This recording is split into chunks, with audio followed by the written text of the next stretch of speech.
what they think about it, and what you should tweak, what you should.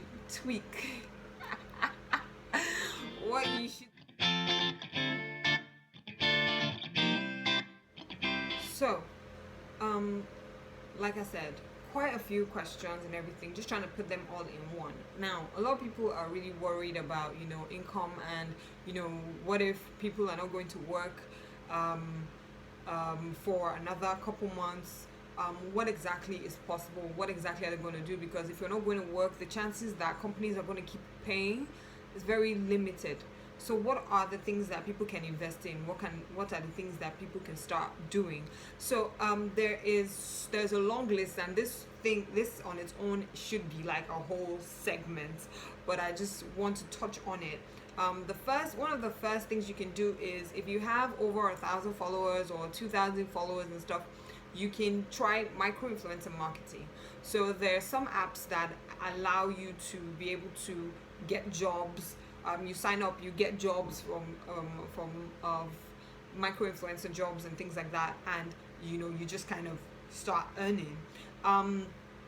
Besides that, you can do content creation for brands. So if content creation is something that you do, if content creation is something that you have a flair for, if you have like a creative eye, creative side, you can like check out for brands and stuff and try and do content creation for them. Everybody's at home, so people are really looking out for who can work from home and put in the effort to create the content for the brands and things like that. So if that's your forte, then you can try that. I have to make everything really short. Like I said, it's a whole nother like conversation, but yeah.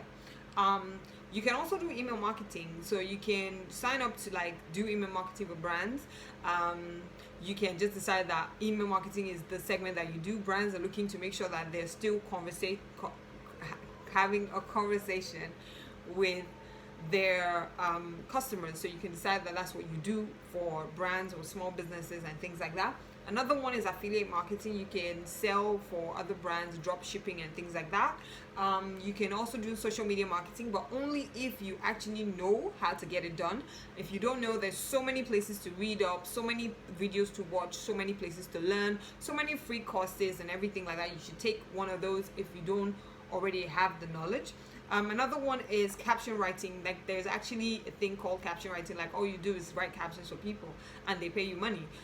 So you can try that. You can also try some freelancing websites like Fiverr and things like that, and that would really help. You can look through all the categories, and then you find which one works for you, which one you can actually do, and you can spring it to action. So yeah. I mean, when it comes to remote work or working for yourself or trying to get a side hustle, to be honest, with the way the world is now, the sky is your footstool, the world is your oyster. There's no limit to all the things that you can do if you just put your mind to it and if you're consistent. So, like I said, this part of it will be like a whole nother story. I'll try and, be sipping in some tips from time to time. But yeah, just majorly that's it.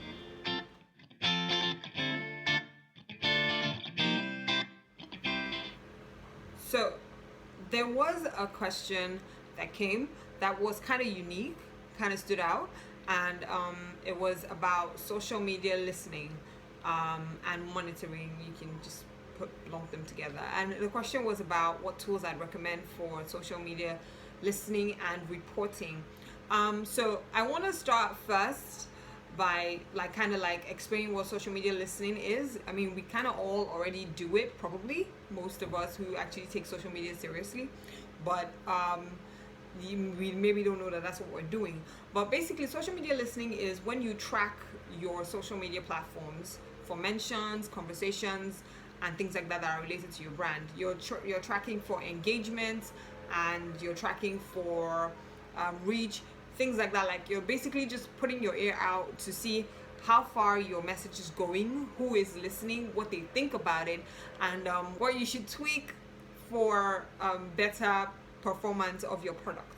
So basically, let me put this in like perspective for you. You're a social media influencer, or you're posting and stuff on social media, and you basically just want to see how far your stuff is going. So basically, you post a video, and then wait a couple hours, and then you go to the comment section, see what people are saying about the video.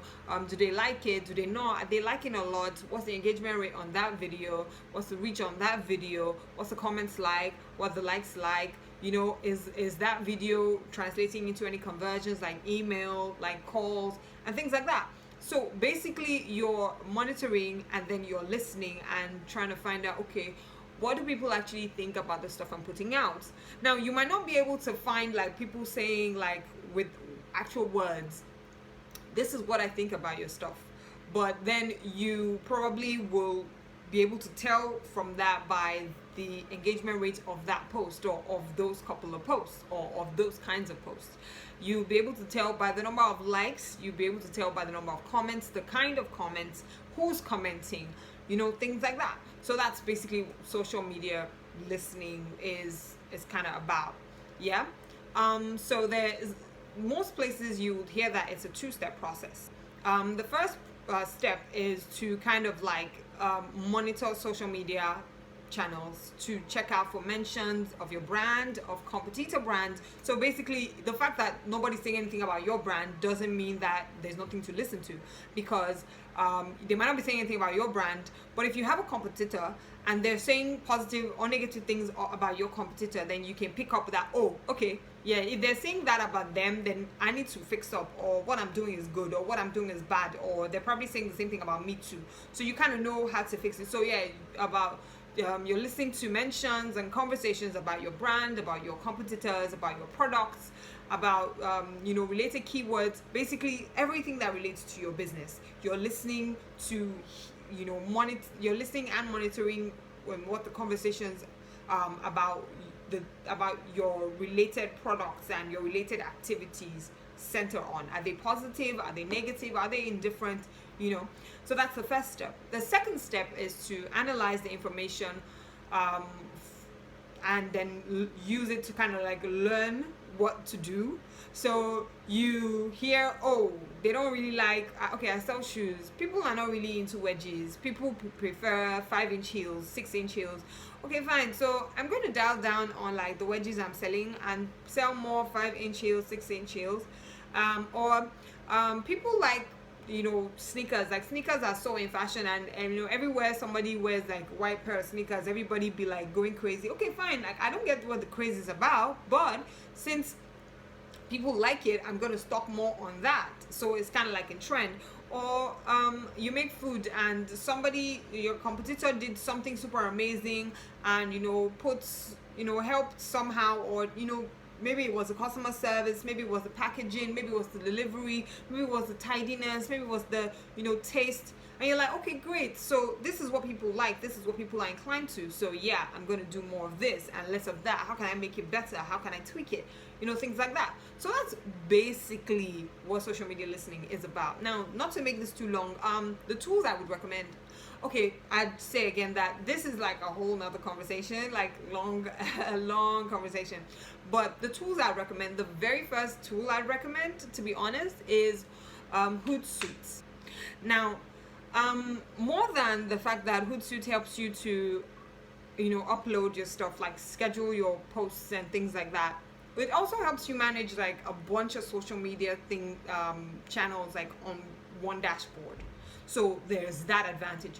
But besides that, what you get is it helps to monitor conversations. It helps to monitor keywords. So there's a keyword that is affiliated with your business. Like you've gone to Google Keyword Planner and you found a couple keywords that best suit your business. So you know, okay, these are the keywords for my business, and then you take them to Hootsuite, and that it helps you kind of like just track and monitor the mentions, the hashtags, the keywords, and the overall conversation of your